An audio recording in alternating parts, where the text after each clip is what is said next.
and help us ease into the process of understanding problem solving and the entire placement process and everything that it entails.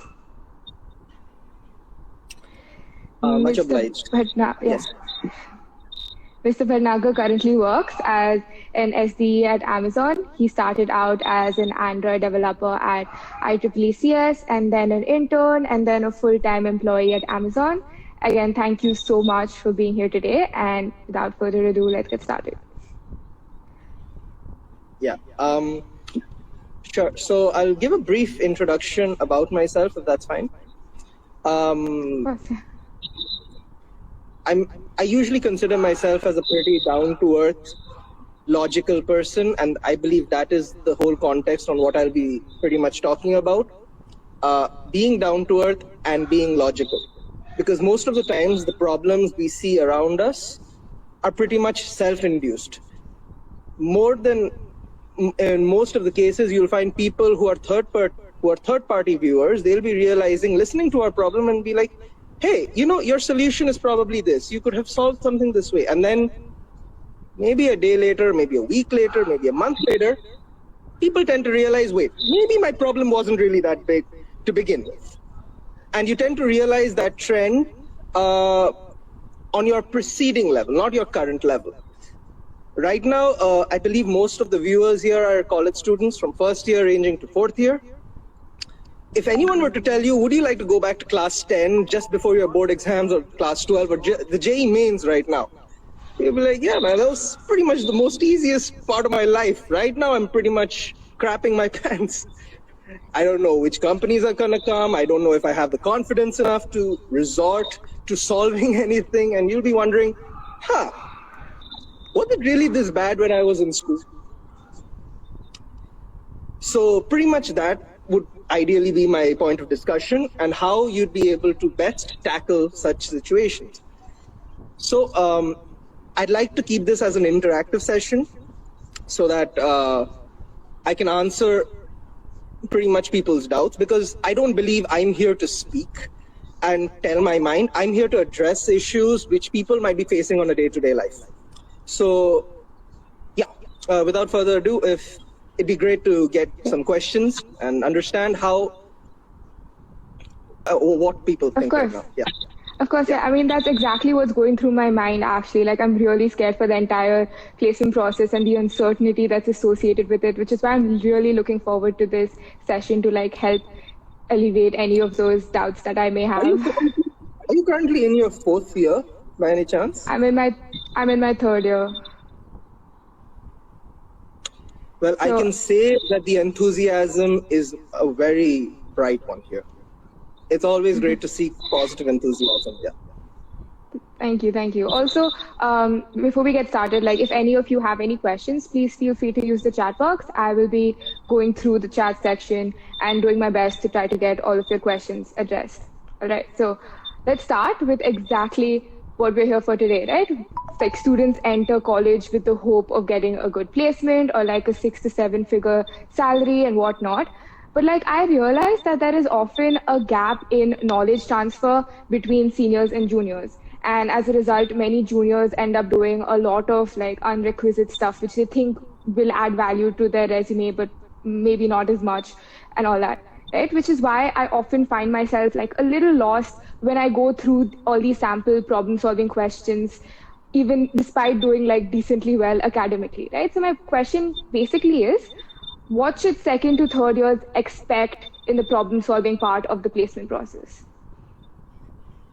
Good question. I would say this is not a domain specific question when we say what they should expect when they're trying to understand problem solving. One, do your base analysis.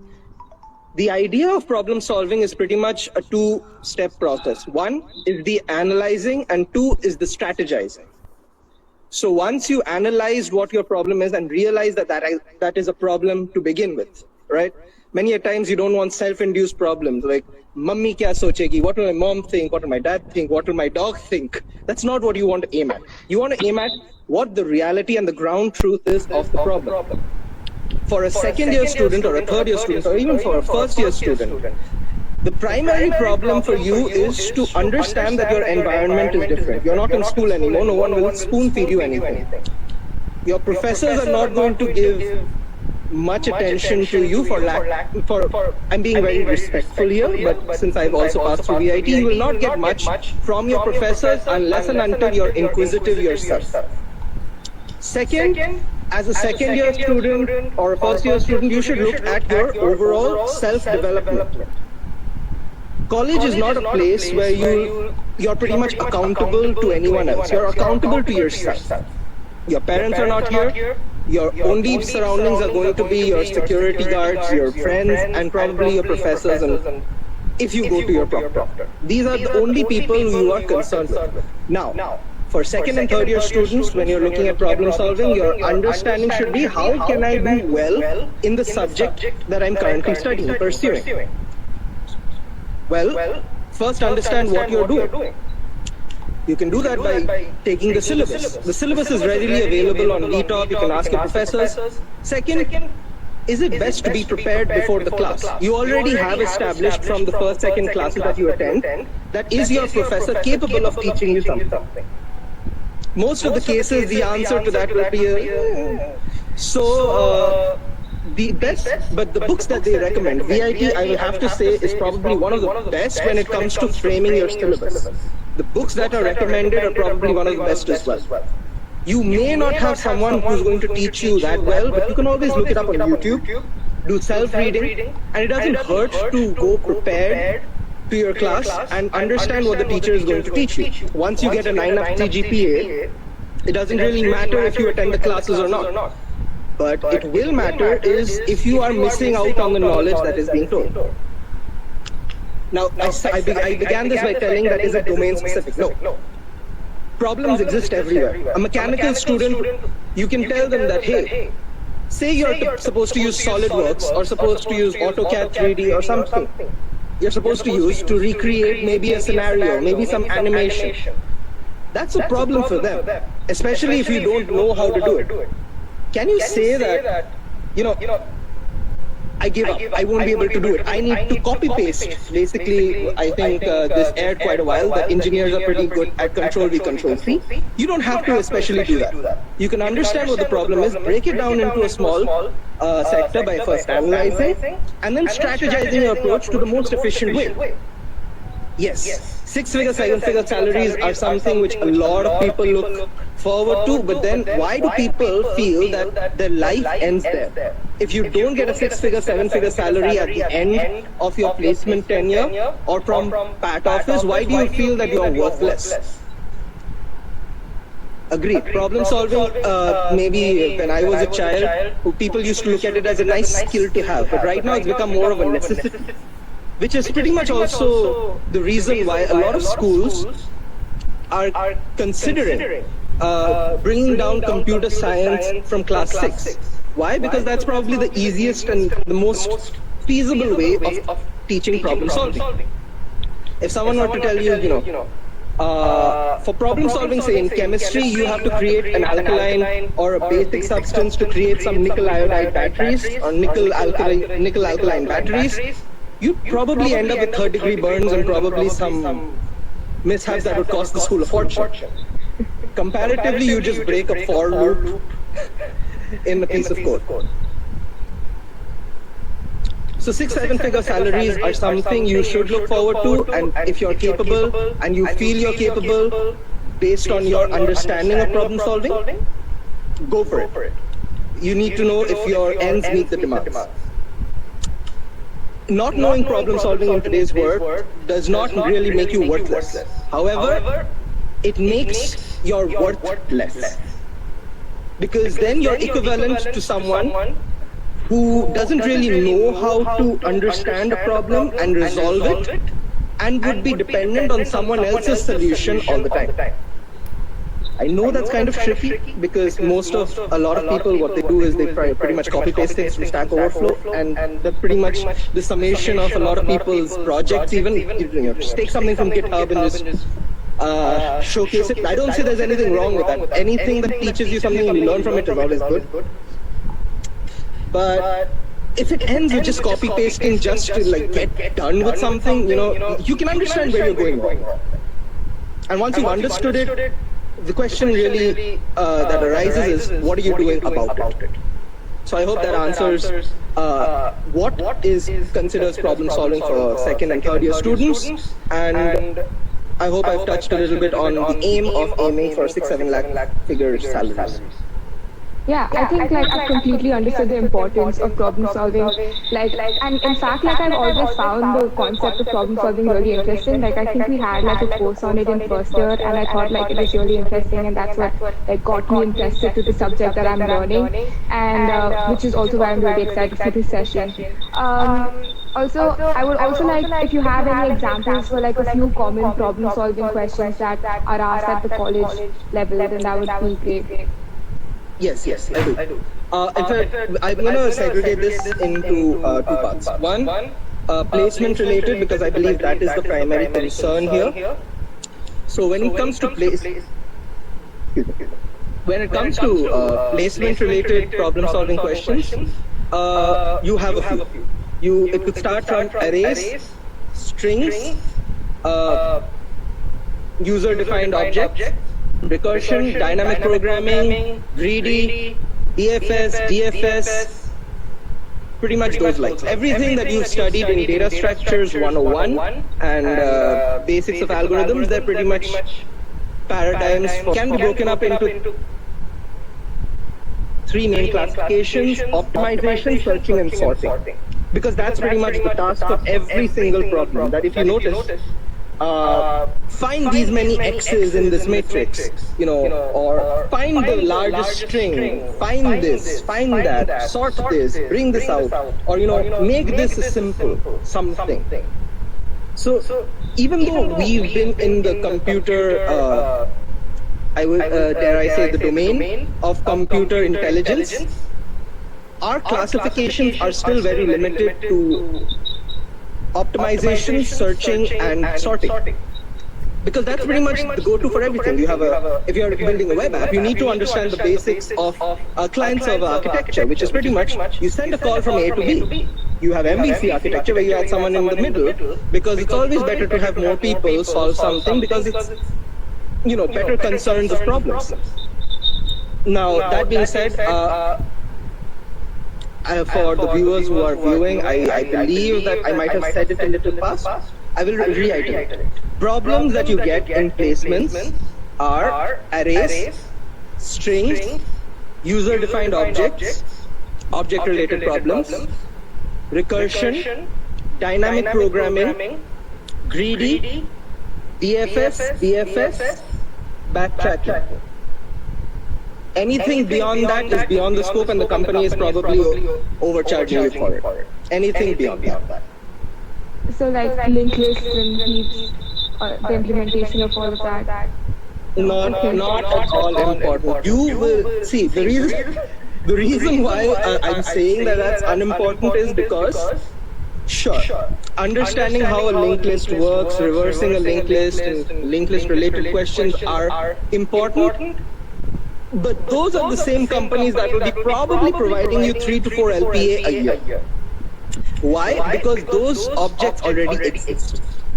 They've been overused so much that if you use Java, you can just call the collections class, use a linked list class and define whatever object you want in it, and that will serve your purpose. You don't have to hard code a linked list or a struct and then just say, okay, these are the data parameters and you'll have to do that. No, just call the collections class, add a generic object. So this covers two of the topics that I just mentioned right now. Linked lists are pretty much the same as arrays and object-oriented programming. You use create objects and you put them in as a generic type, and then you create it on your own. Problem solving. You don't have to go hard-coded what you learned in the book. You could just figure out. The reason why I can say this is because I used to do the same. Until I analyzed, like, wait, I'm doing a very, very crappy job of my time. I'm worth more than this time. Now we come to the problems that you face when you're in as a student. Lack of time. it's not easy being a student in college. You have morning and afternoon classes, and you are in third year right now, so I believe it's easier for you right now or difficult. I'm not entirely sure of the system, but you would know from your first and second year that college really wasn't that a cakewalk. 3 assignments, 3 different exams, Cat 1, Cat 2, FAT, project level. I don't know if you're still under the CAL system or the new CAL system. I'm not entirely sure, but that was one of our systems which we were still a part of. That was a headache. The problem was, I believe, managing your time. Finding out what's actually worth. So, the idea to that would be figure out what you're interested in. Create like time slots within a day and try being a little, try following. It's not easy for anyone to say, no, within a week, 7 different subjects are going to get over. It's not easy. No one is going to be like, even though you're studying in VIT, people in IIT have it worse. God, no. God, no. Our system is probably the weirdest and the worst possible, but if in a good way, if you can actually monetize on it and bank on your time that you're dedicating to it. Nobody's telling you to be a master in chemistry if chemistry is not the domain in which you want to pursue. And it's not very difficult to stay one class ahead because the syllabus is pretty much, if you've ever looked at the syllabus and you've seen the amount of time dedicated, there are around 45 to 48 hours per subject that you get. You look at that as then the syllabus. So 45 hours, if you were to dedicate 1 hour per day for a simple subject, that would give you 7 hours a week, and within 4 or 8 weeks, means 2 months, you should be done with the syllabus. Ideally, right? So yeah, analyzing your problems at college, and this is not just limited. I get that there's household problems as well. People will be thinking, "Beta, did you get placed yet?" Or "Beti, क्या हो रहा है? बहुत tension हो रहा है मेरे को. I'm getting really stressed out right now." And the fact is, you might not be as stressed as other people are. Like 3 साल हो गए, कुछ अच्छा खबर दे दो ना. Give me some good news. It's very difficult to always quench that thirst that I want some good news out of you. Hey, are you doing well? Is everything all right with you? And the thing is, even though that is good intent, that murders your self-esteem. You'd be wondering, am I that worthless in life that I can't provide a good news? Or, Mom, Dad, you won't understand. It's so hectic, man. I've got so many things to think about. I've got this, I've got that, I've got gym class, yoga class. I have to grow a watermelon. I don't know what you have to do with your days in life.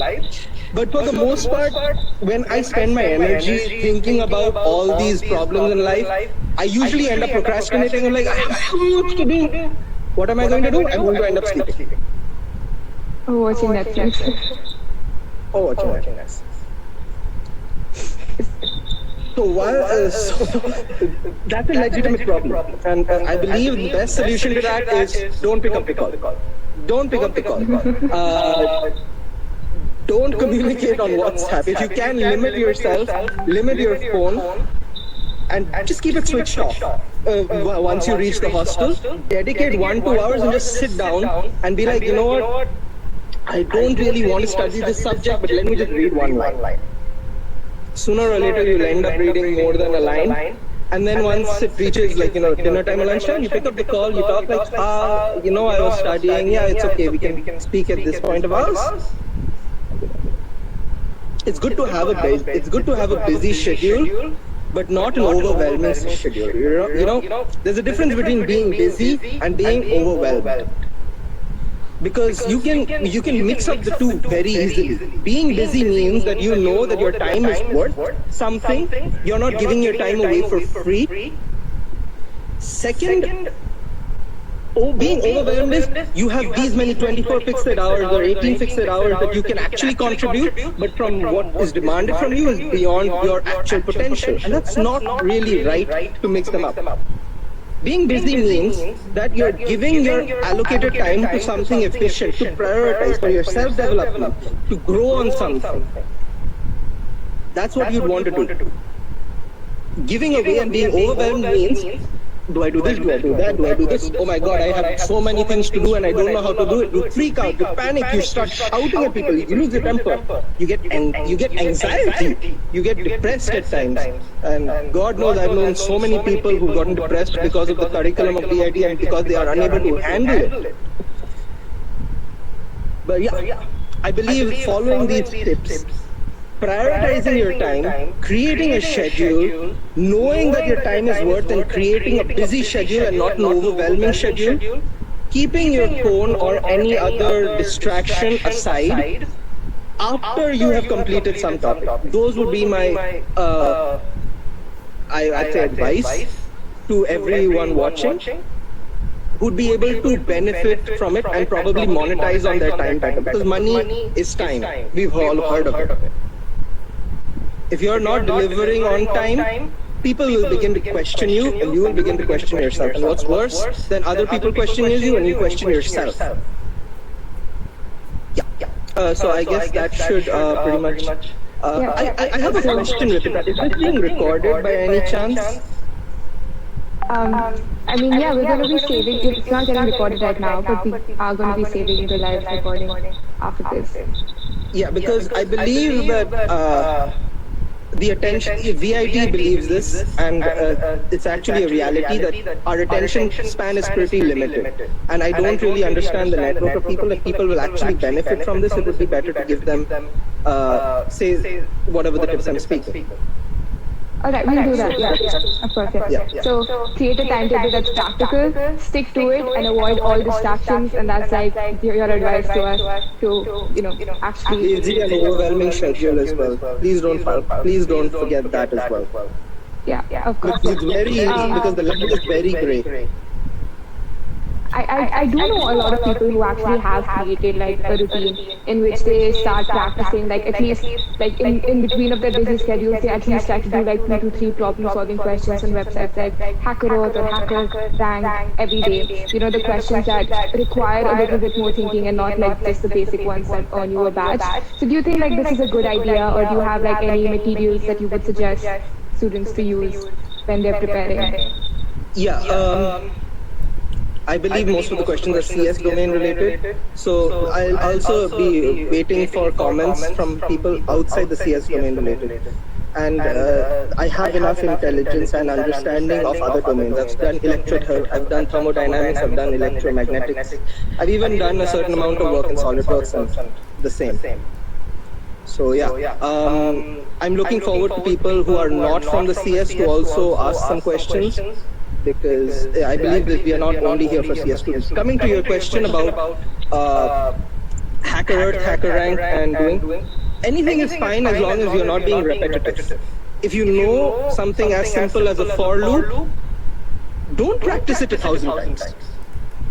Because you're wasting the time. You already know the understanding of how to get done and you get the gist of it.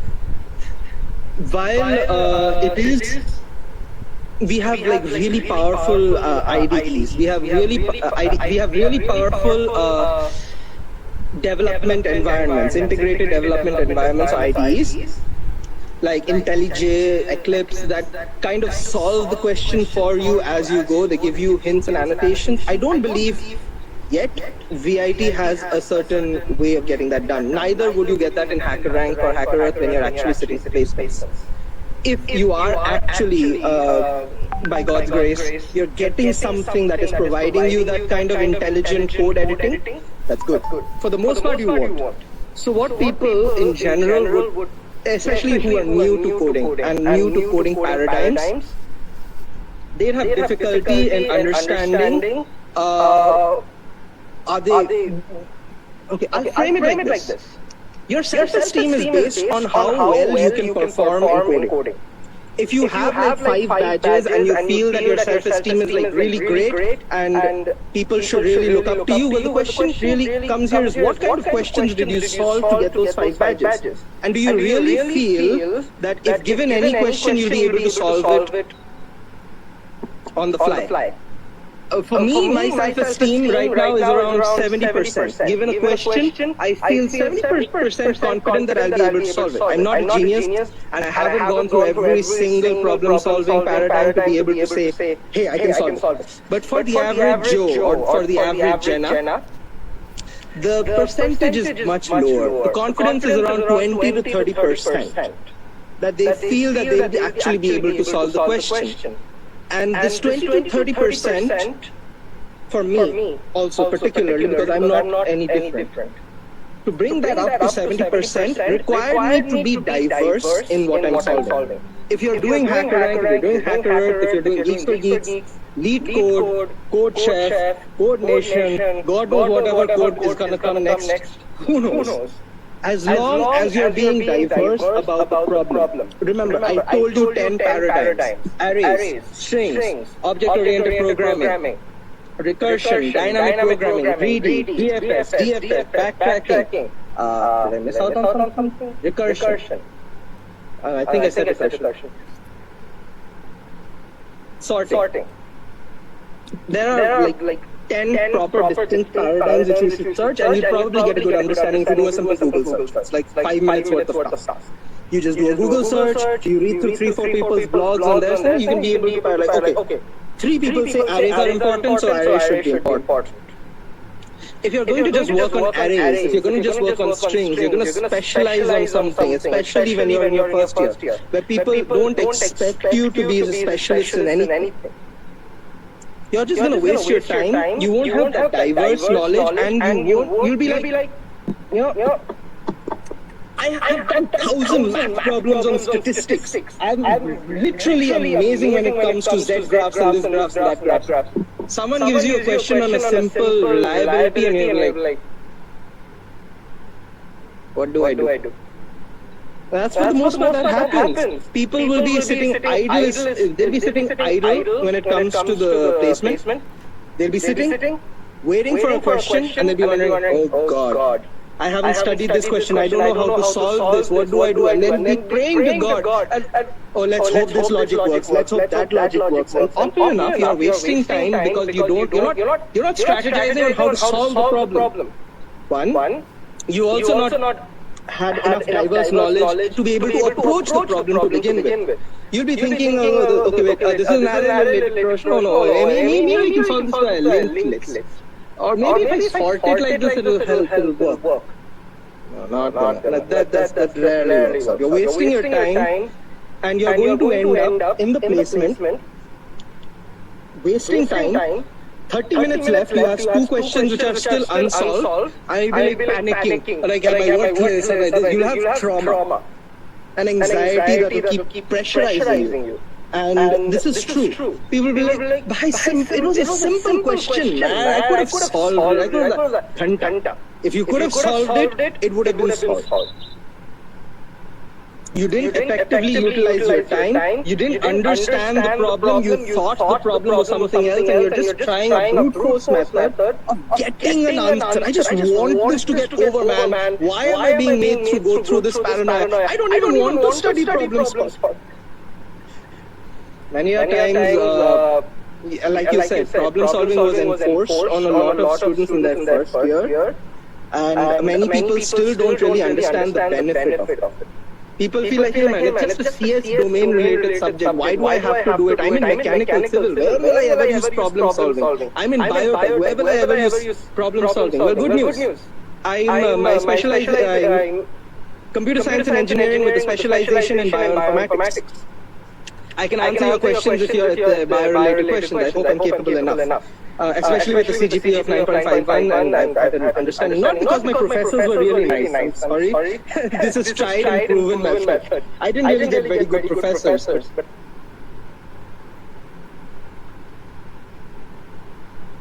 the fuck?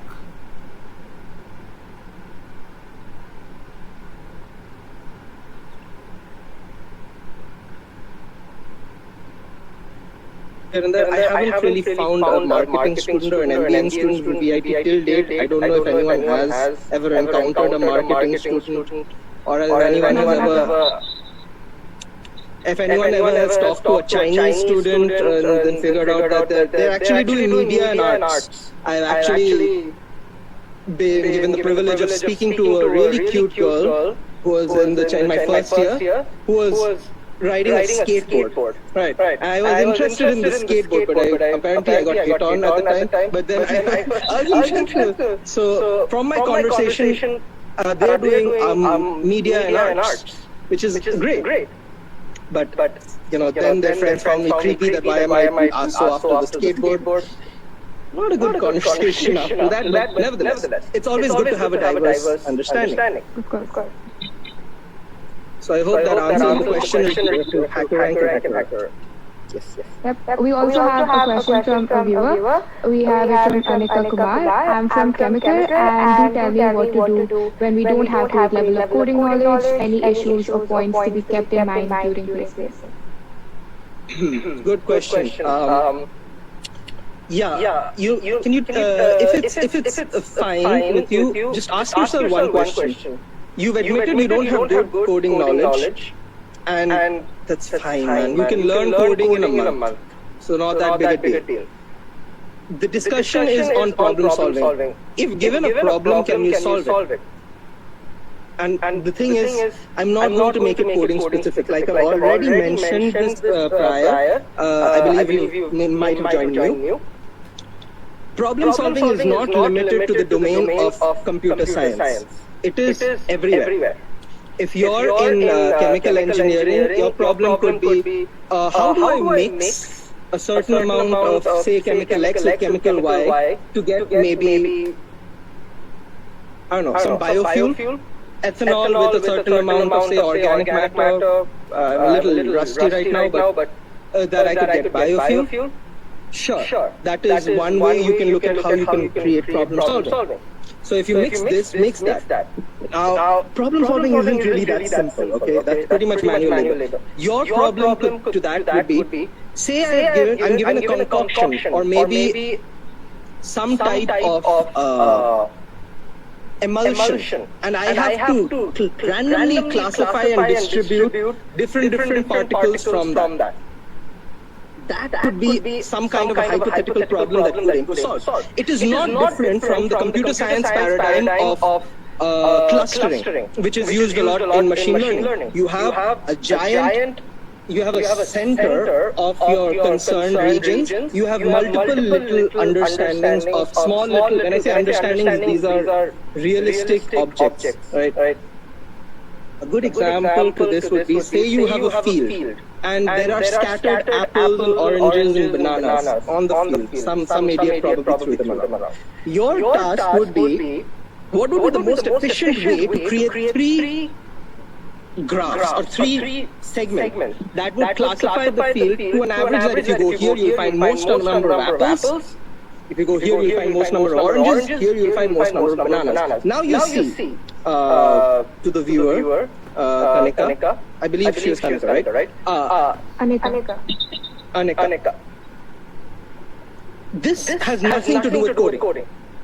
This question that I just asked you right now, first I gave it in an understanding of biofuels and bioethanol and like emulsions, and now I brought it into a very real world solution that you could imagine a field with this, there, and find the best way to find segments. That is what problem solving is. Do you feel, Anika, that you are capable of doing that? There are two possible answers to that. There is no maybe. The possible answer to that is yes, you are capable. Good. Solve more difficult level problems. A more difficult level problem would be, now imagine that which is on a 2D surface, now imagine that in a cube. Can you visualize that? The answer to that is no. Okay. Solve some puzzles, solve some riddles, solve some questions. Most of the time, you'll be understanding problems without even solving the problem by looking at other people's solutions. Don't ever feel that is not an option and that is cheating and that should be looked down upon. Half of what we do in coding is, I won't say half, 90% of what we do in coding is debugging. We're looking at other people's questions, we're looking at what they've done, trying to understand their logic, and then think of a proper solution on resolving some issue. right? So you have, so it's always okay to look at what other people have done to benefit your own knowledge, but don't be limited to that. Try to grow your own knowledge along with it as well. So it doesn't depend if you're on chemical engineering or not, as long as you have the enthusiasm. And like I said, I mean it. Within 2 months, you can learn any programming language. Are you from CSE by any chance? Yes, I am. Can you tell me what is the most common thing that you use in a... What's your favorite programming language? I want to clear this air right now because we are two computer scientists speaking to each other. What's your programming language of choice? Python. You've noticed what do you normally do when you code in Python? Like, say you're given a task in the most generic. You probably solved a few questions as of now. What's the most generic thing you can say? There are these many things in Python, but more than 90% of the time, these are the kind of things that I'm mostly using. Or loops. If Python, I don't believe has a switch statement. I'm not sure. I have to look that up again. It does? Okay, cool. I don't know how many times you use switch. It solves the thing. For loop solves the thing. And class solves it. Variables, X, Y, you have to keep using numbers, variables. Is there anything else? Function, definition, create a function. Are we done? I mean, is that it? The same concept everywhere. It's very much it. Java has function classes, which it does. CSS does. Scala has. Shell has. Ruby has. C# has. I even worked on C#. Python, I have worked on it, but not as much. Yeah. Ritika, there's literally, I can't think of anything else. Don't you think this could be solved in 2 months? Of course. Is it too difficult to know that if I'm doing something repetitively, it's called a loop? Is it too difficult? Not at all. Maybe to understand it in 1 day, but maybe if you study it like 2-3 days just studying that. You get what I'm trying to say, right? Yeah. Coding is not an enemy, and it can be done. You don't have to be like 8-year, 9-year experienced in coding to be able to say, you know what, I'm really good at coding. I'm coding anyone can do. The understanding that I want for every single one of my viewers is your coding is not what defines your ability to solve a problem. It's your ability to solve a problem solves the problem. So, Anika, I hope that addresses your doubt. I hope to a fairly comprehensive way. And that is a good question that needed to be cleared. That it's not about the coding, it's about your understanding of problem solving. We have another question from a viewer by Simarpreet Singh. He's asking us if does data structures and algorithms only help in placements, or should we focus on development also? I think he's talking about projects and... Good question. Can you just tell me the name again? Simarpreet Singh. Simar. Hi Simar. So good question. You have a lot of documents in your portfolio, certificates, birth certificate, everything. There, right? Why do you have a portfolio for that? You probably have a portfolio because it keeps it organized. You're able to, access whatever you want, wherever you want, however you want. While yes, to answer your question in a straightforward manner, data structures help in the placements, and beyond. But we need to understand why we have data structures to begin with. Right. Just like you keep your documents in a portfolio so you can organize and access it better, the idea for having data structures is to organize and access things better. Right now we said that most of what we do in programming resolves around for if class blah blah blah blah blah that we've talked about. Say you're creating a dictionary, and I'm not being very restrictive to Python. Say you're creating an Oxford dictionary that you're wanting for some personal use, and now you're calling it the Simmer's dictionary to not give an F. Personal project.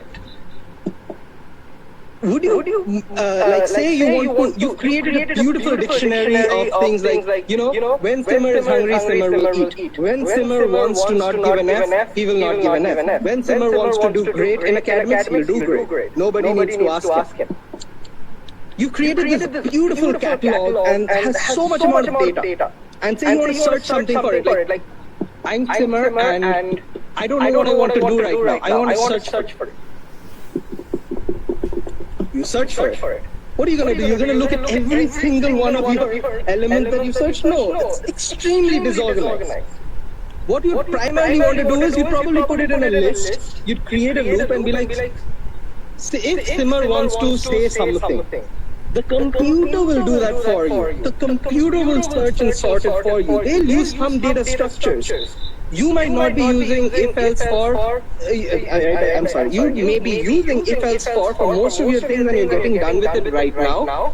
But if you're spending a little more time in setting up a data structure or utilizing an already made data structure, because let's face it, people who created operating systems are already using stacks, queues, God knows how many data structures. They don't care if you're using an extra data structure on a programming platform. But for you, it will be much more convenient, and companies realize this. If you don't realize this, companies realize this, that it's better to have sorted and more efficient data, because it just makes the job easier. And similarly, you will want to go searching the whole cabinet for your files because you've kept them scattered around here and there. Personal preference, not judging, but it's probably not the best thing to do.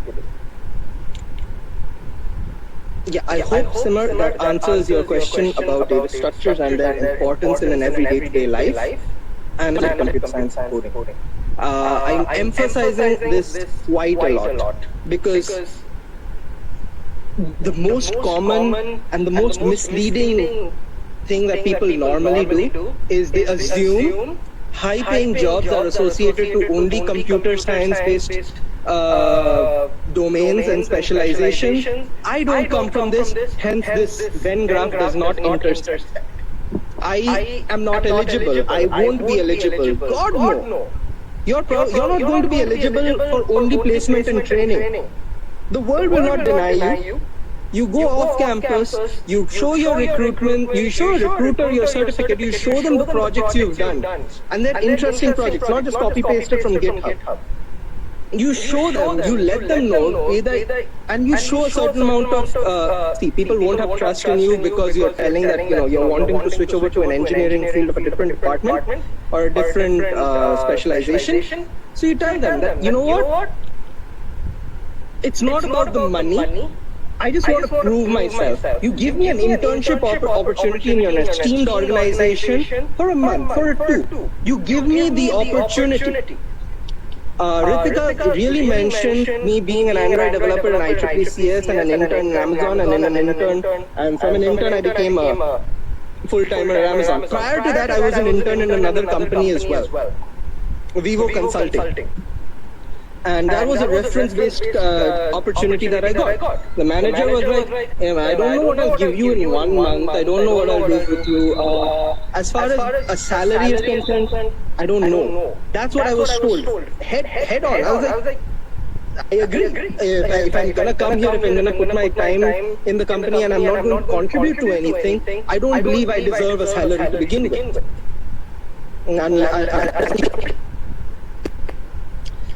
The idea was 10 days down while I'm working, there's no talk of a salary or anything at all. Till a time, there comes an opportunity. They had a website and they wanted to do some website automation. Very simple. You go on Google, you search for automation using Python, you get Selenium, Beautiful Soap, beautiful soup, and all the others. There are quite a few. His idea was, hey Madhur, I'm going to be spending 70,000 on this Microsoft automation software. Can you please test this out for me? And I was like, you're spending because at that time it was still new to me that companies charge exorbitantly large values for getting things done.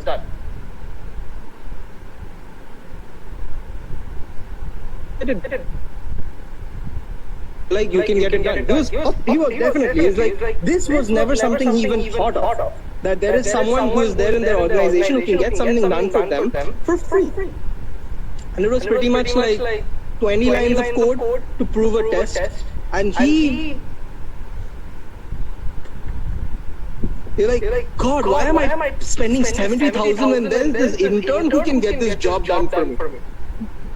Around like 7 days before leaving, and truth be told, I just wanted the certificate because we have a 2-credit internship certificate. I didn't really care about the money or the exposure.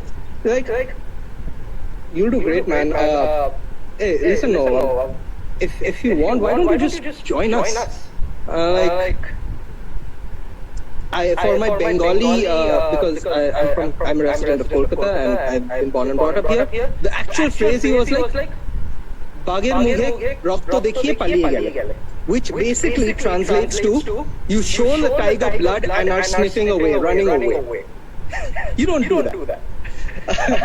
So he was hell-bent on me staying, and even till this date, he keeps asking, Madhur, can you help freelance and get this job done? Do you know someone who can help me with this? I'm like, sir, I'm under an NDA, I'm in non-disclosure agreement and in non-compete, I can't help you. And Amazon is so vast that I don't know where and what will end up in a compete agreement. So I don't want to risk it. But yeah, the whole idea was leaving an impact. So I hope that addresses the issue.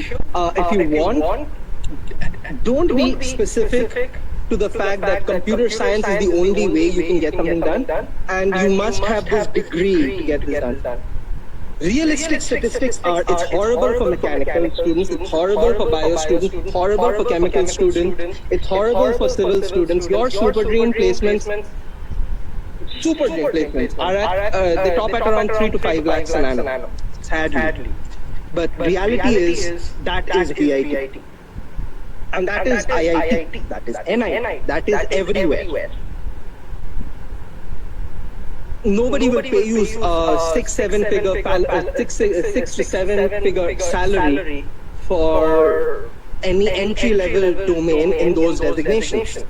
But then why do they pay that much for computer science designations? Because computer science is an ever-changing subject. Nobody cares on your knowledge of Java. Nobody cares on your knowledge of Python. They care how well, given a problem, you can solve it. Can you build a system? Can you do this or that? Given time, can you do this? Can you collaborate with people and get something done? Can you build a house on your own as a civil engineer? On your own. Feasibly. I don't want to be rhetoric here. I don't want to create a debate. Be like, yeah, I can. Just put the cement here, put the blueprints here, create some 3D. Realistically speaking, less than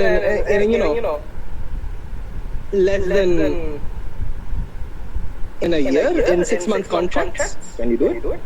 Alone? Can you create a build system on your own as a prototype? Yes, you can. It's a more fast-paced growth, hence the salary is more.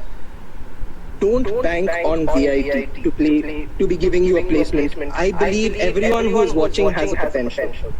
Don't believe VIT to create that potential and barricade for you. Don't do that. Because VIT doesn't care. VIT will not care. They'll be like, oh, you sat for the placement, the company made the list. Man, we can't do it, man. The company is not looking for anyone aside CSC. They need 9.3 GPA up only. They need this, they need that. Yada, yada, yada. Other than bootlicking and butter spreading, the placement office will do literally nothing about you. And you go against them, they'll blacklist you. They'll be like, hey, the system wasn't working. You genuinely might not be at fault. And Maybe I'm a stalker that way, but I saw the 2021 VIT. I think that the one person got blacklisted from a home. Why? Because parents called the pat off. It's like, bro. Like, bro, you're at home. Your people are cheating right now, and there's no proper way of monitoring, and you're creating a tantrum because some parent was a little concerned and he wanted to know what's when. A well-wishing thing for their child? What? Yeah, the finance office, I had a recent squabble with the finance office where they denied me a certain sum of money as a reimbursement because there was some issue. The issue was a 2016 related demand draft issue, and they're telling to me in 2020, even after providing a no dues certificate and when it's time for me to get a degree. That's how bad things are at VIT. And the thing is, when I called the chief finance officer, they were like, you know, why are you should understand, man, it's in COVID right now, and we don't have a track record, we're handling 30,000 students, and we're doing this. I'm like, I'm not abusing, but if I could beep, you want everyone to submit assignments on time. You ruin people's subjects because they missed out on one extra day for attendance. People have to beg, plead for getting something done. And you in the management don't give a rat's ass about what. Where is your maturity? Where is your discipline? Where is your... We are an esteemed organization. We cannot have an idiot like you. Where is you're hiring idiots for that. So yeah, don't bank on VIT to dedicate what your true potential is. Don't do that. That's the worst thing you could possibly do. Samuel Sir, the director of PAT, he speaks the truth. Search for offline placements as well. The BCB toppers, Shoikat Bhattacharya, in our branch only in 2020, he got his placement off campus. He is working in PhonePe. Branch second, me. I got from Amazon, and that was the first company that I could sit for. Was that the first company that came to VIT? God, no. The first company that came to VIT was Uran in our batch. And I entered the incorrect email. That's why I wasn't even able to sit for the company. I was like, everyone got a link to sit for the company, and I'm like, what's wrong? I go to the PAT office, they show me the email, they show me, no, everything is fine. And then I go to campus interaction, turns out I entered the email incorrect. And then they're blaming me because of the inconsistency in their system. That's different, man. VIT for some people, VIT student for some people, this for some people, this was a dot here, a dot there. And based on these dots, they are able to classify because the G Suite has a very audible logic on how they like, why? You should have used your primary, man. Why are you blaming us? I'm like, hey, the company hasn't given the round of selections. Why don't we just forward? We can't do anything. We can't do anything. So yeah, that's how I got into Amazon. And I got into Amazon with the idea that I'm not going to get into Amazon. I literally went for the exam, be like, you know, I'm probably studying for the next placement, so let's just give the exam for the take. It was another thing altogether that the coach somehow passed. I wouldn't say somehow, I actually did know the answers to them. But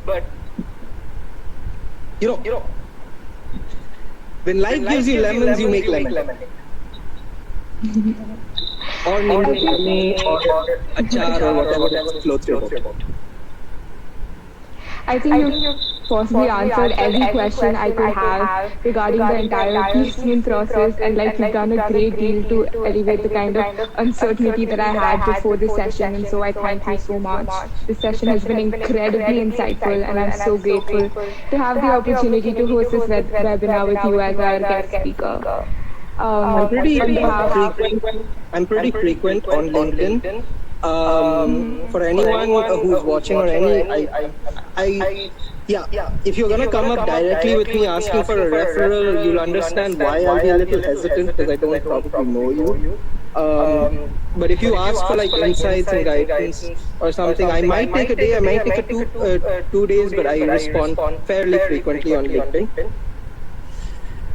Because I don't really as you mentioned, that there's a bridge between seniors and their juniors. I've noticed that as well. And I'm doing my little part trying to make sure that it's easy for people to get, as much clear knowledge as possible. I will not be going around with a trombone speaking about things I don't know. But if I know about something, I'll do it. And that goes for everyone watching, that goes for you too, Ritika, and everyone who's there. You have issues and problems in life, everyone has problems in life.